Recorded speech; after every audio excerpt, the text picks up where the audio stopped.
Sexual harassment is never the victim's fault. Victim blaming, which has been prevalent in Philippine society, has pinned the blame for harassment on victims and what they wear. Now, an exhibit organized by the United Nations shows how twisted this notion is. It displays clothes survivors were wearing when they were sexually assaulted and harassed.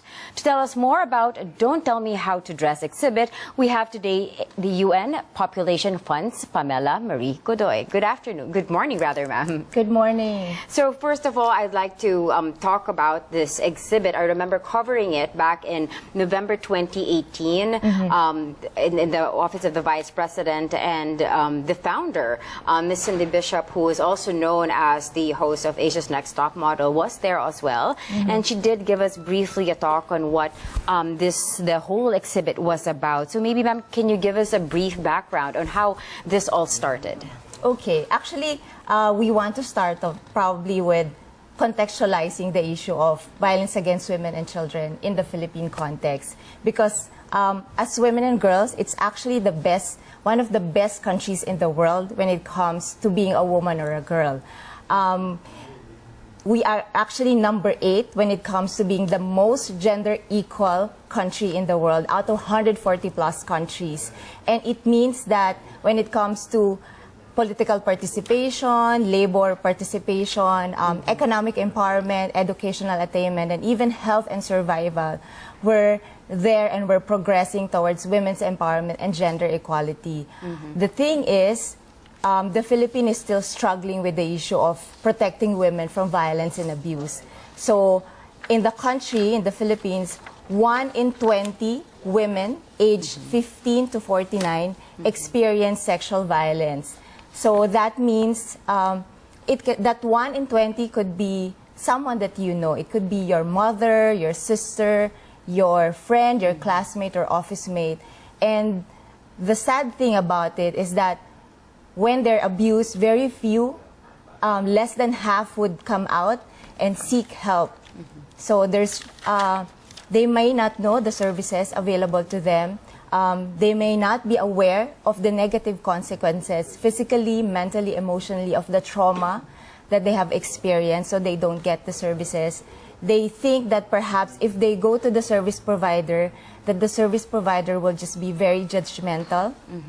And the thing is, in general, we still have this culture in the Philippines of victim blaming and victim shaming. So most of the time, our survivors suffer in silence. But why is it we have to find that need or the must actually to emphasize the violence against children and women? What's there? What do you see? Okay, so when someone experiences sexual violence, there's a range of mental health, physical health, emotional health, negative consequences. And if there's no proper intervention, and if the person was not able to get the appropriate services immediately, that person can suffer the consequences and trauma their entire life. So that's very sad.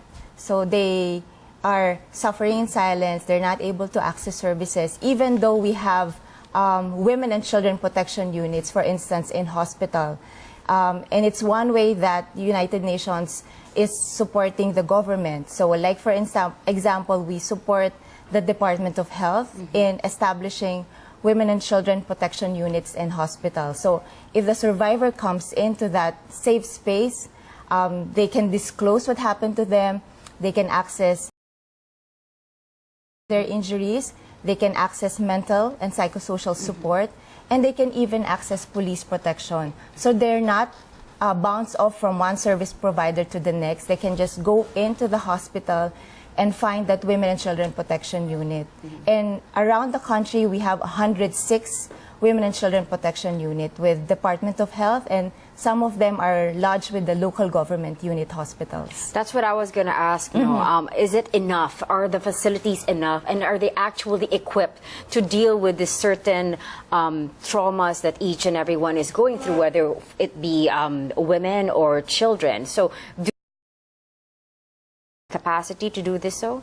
Okay. The Department of Health has released an administrative order, and they have mandated hospitals to train their personnel. So they have trained doctors, social workers, and police officers to be able to provide survivor-centered services. The thing is, most of the time, the services are not known to the survivors or to the community.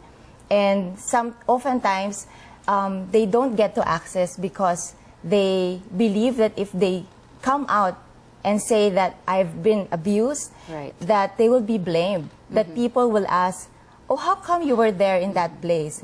How come you dated that particular person? How come you were drinking with that person? What were you wearing? So instead of shifting the blame entirely to the spotlight, to the behavior and actions of the victim instead of what the perpetrator did. But ma'am, some people may ask when it comes to that kind of issue also, not really victim blaming, but does the victim have some sense of responsibility or prudence as to the certain situation that we were talking about earlier? Actually, just in the exhibit that you have seen, right, in last year, it was launched last year, and we will launch it again this coming January 25. It will run for a month in Rockwell Business Center. So the public, nearby schools and offices can come in and actually see the actual clothing that the survivors wear. And the survivors are ranging from 18 months old baby all the way to 30 plus. And it's a different context, really. So it doesn't really matter if you're wearing something that is appropriate. What the problem is that someone abused his or her power over you and did something against your will, and you were abused and violated and traumatized. So I think what we really need to emphasize is the accountability of the perpetrator rather than blaming the victim for what happened to her. So the exhibit will feature different kinds of clothing that women wear during the time of the assault or the harassment, right? Yes.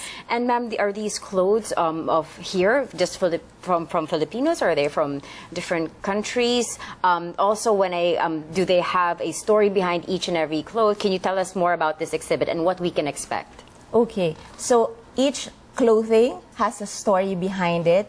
So it's really very powerful because if you say 1 in 20 women aged 15 to 49 have experienced sexual violence, it's like there's no personal, what's the personality behind that? What's the story behind that? But if you go through the exhibit and you actually see the clothing and you actually listen to the story of the survivors, so you will see that it cuts across classes.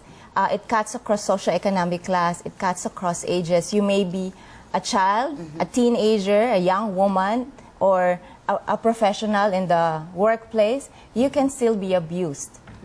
And also, ma'am, you were telling me about a QR code that says how the women and children protections units are and where these hospitals are. Can you talk about that? Yes. So aside from the exhibit being a platform for voicing out the stories of women who have been abused and the importance of moving away from the culture of victim blaming and victim shaming, when they access the QR code or the link that we provide, they can actually see all the hospitals across the country where they can access crucial life-saving care and support for survivors. So if they have a friend, if someone in their family is being abused, they can seek services. It's very important that they seek the health services, mental health, psychosocial support, and even the police protection that they need.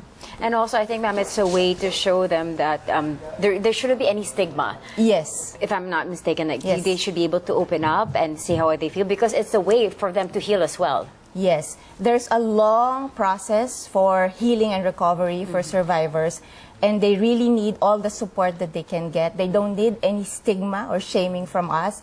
They need our support. And for our viewers out there, if a survivor would come to you and have the courage to say, I want to share something with you. I have been abused by someone very close to me.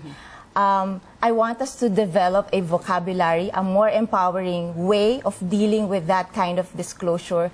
So if someone approaches you, you say, I believe you. That's the first thing you say. I believe you. You are not at fault. It's not your fault. You did nothing wrong. You are very brave to come out. I'm here to help you. How can I help?